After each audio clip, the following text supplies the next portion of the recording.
નમસ્કાર દર્શક મિત્રો, હું શીતલ મહેતા ન્યૂઝ ઓફ કચ્છમાં આપનું સ્વાગત છે। આજે તારીખ 16 જાન્યુઆરી 2023। જોઈએ આજના સમાચાર। ગાંધીધામમાં પતંગના દોરાએ એક ગરીબ પરિવારના 20 વર્ષના યુવાનને છીનવી લીધો। દોરો ગળા ઉપર લાગતા જાન ગુમાવ્યો। ગાંધીધામ શહેરના ભારતનગર 9B વિસ્તારમાં પોતાના સગાને ત્યાં જતા નરેન્દ્ર ઉર્ફે નાનજી પચાભાઈ વાઘેલા ઉંમર વર્ષ 20 નામના યુવાનના ગળામાં પતંગની દોરી વાગતા આ યુવાનનું મોત થયું હતું। શહેરમાં દોરીના કારણે મોતને પગલે ભારે અરેરાટી પ્રસરી હતી। શહેરના સુંદરપુરી વિસ્તારમાં રહેનાર શ્રમિક એવા નાનજી વાઘેલાનું ગઈકાલે મોત થયું હતું। પોલીસે આ કરુણ બનાવ અંગે વિગતો આપતા જણાવ્યું હતું કે નાનજી વાઘેલા અને તેનો મિત્ર બાઇક લઈને નીકળ્યા હતા। મકર સંક્રાંતિના બપોરના ગાળામાં આ બંને યુવાનો બાઇકથી પોતાના સગાને ત્યાં જઈ રહ્યા હતા।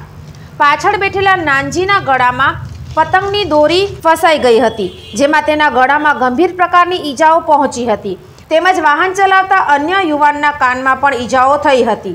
ગંભીર રીતે ઘવાયેલા યુવાનને પ્રથમ ગાંધીધામની ખાનગી હોસ્પિટલમાં લઈ જવાયો હતો। ત્યાંથી તેને વધુ સારવાર અર્થે રાજકોટની સિવિલ હોસ્પિટલમાં લઈ જવામાં આવ્યો હતો, જ્યાં ફરજ પરના તબીબોએ આ યુવાનને મૃત જાહેર કર્યો હતો।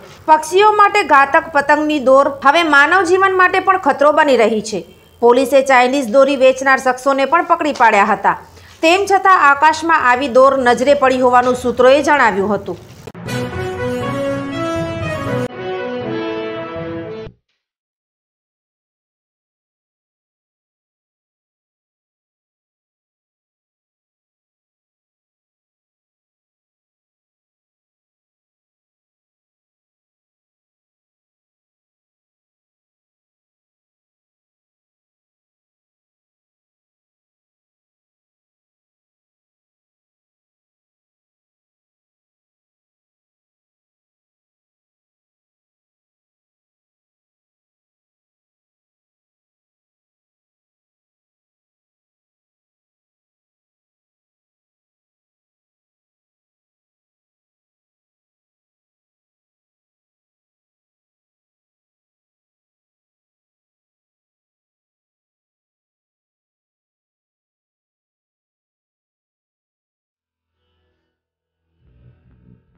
દર્શક મિત્રો, આ હતા આજના સમાચાર।